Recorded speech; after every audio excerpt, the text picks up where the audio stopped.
module, we will learn the inputs, tools and techniques, and outputs of the Implement Risk Responses process. A common shortfall of many projects is to plan risk responses without ever taking action. This process helps to ensure responses are implemented. Implement risk responses is the process where the risk responses that have been planned are executed. To better understand this process, let's discuss the inputs, tools and techniques, and outputs in more detail. There are a few inputs to the Implement Risk Responses process. The risk management plan will guide how this process should be performed. This may include the stakeholders involved, timing, frequency, and approach. The risk register and report should combine to describe the risk response plans that have been generated in risk planning.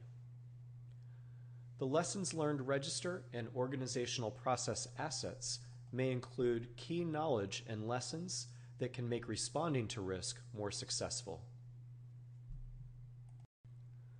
The primary tool and technique of this process will be to leverage the expert judgment of the project management team.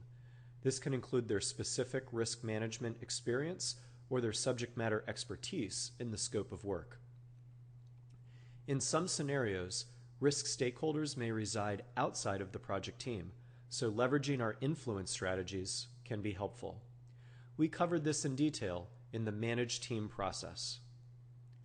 Finally, the Project Management Information System is used to ensure the proper storage and retrieval of risk management data and information. Change requests to the scope, schedule, or cost baselines could result from the implementation of risk responses.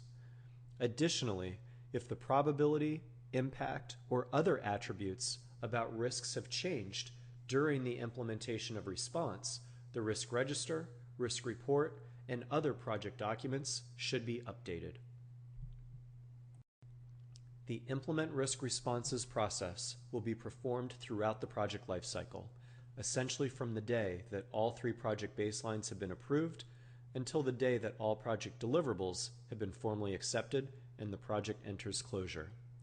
While this process may not appear to be too complicated, it is very important in the overall framework of project management, and therefore it is likely there will be a few exam questions about how this process interacts with the other project management processes.